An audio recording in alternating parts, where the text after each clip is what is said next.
Ambassador Moore, other ambassadors, dignitaries, ministers from the federal government, and all the participants in this very important forum where we are going to have a dialogue between Somalia and the European Union. Greetings to you all.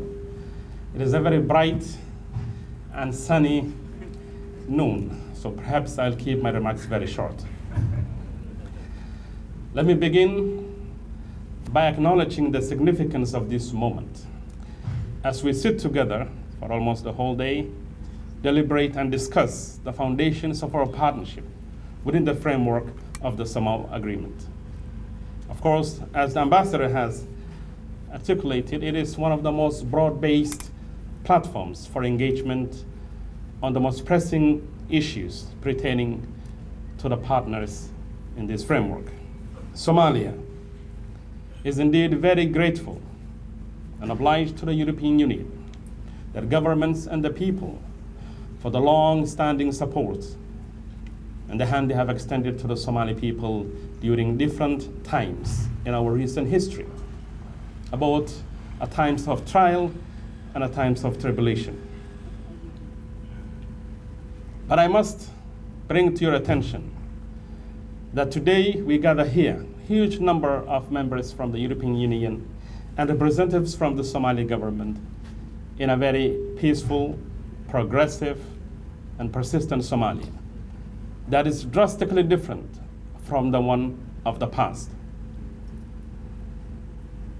I was very eager to hear that rule of law is one of the foundational principles of engagement within this framework. The issue of elections, constitutionality, have been on the menu for the last 15 years, as I have been an integral part of Somalia's governance structure. I'm delighted to report that as we stand here today, citizens are standing in lines trying to vote for their representatives in local government elections and federal member state elections in the state of Southwest. From Wajid to Hudur, from Baydabo to other parts of Lower Shabelle, citizens, both men and women, youth and old, are in line in what many would have described as an unprecedented move, or perhaps unattainable a few years ago. So the billions of dollars you have spent in upholding the rule of law, especially in an era in today's world where many are trying to navigate away from the principles of democracy, rule of law, and constitutionality, Somalia is at the forefront of democratization, electoral politics, and freedom of expression.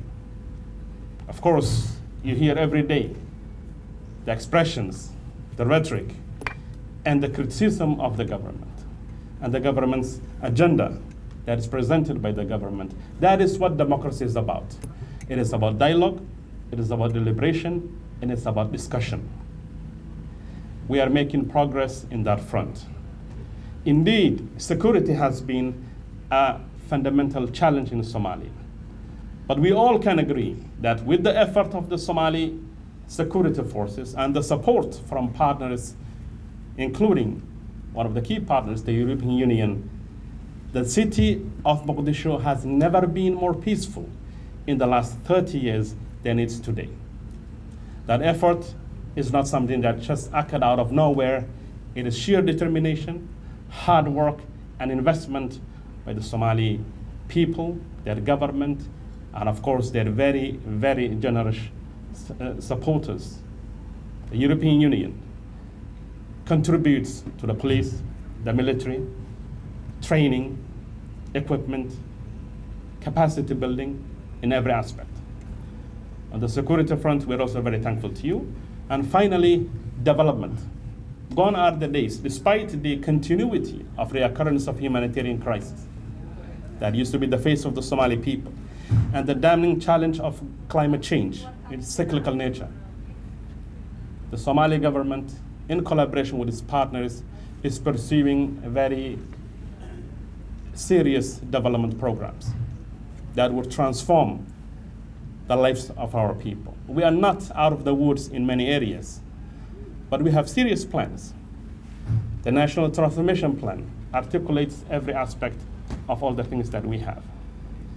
Therefore, we are hoping that our dialogue today will help us in reviewing our collective plans, rectifying if there are challenges, accommodating the views of the various parties here, and we look forward to a very productive discussion. Thank you very much for your support. Of course, we will have the technical details discussions in the roundtables, but we are here to publicly acknowledge the great relationship we have with the European Union. And I will conclude, as you have been with us at the times of humanitarian crisis and recovery of our state, we hope that you will be with us at the times of investment, energy exploration, utilization of our very vital geographical location, and economic growth. We are counting on your partnership in investment, progress, and economic growth, and you can count on us as a very viable, reliable partner in doing business, in upholding principles that contribute to global peace and security, and in initiating agendas that would uplift our people and yours in a world where partnership matters more than it did in the past. Thank you very much.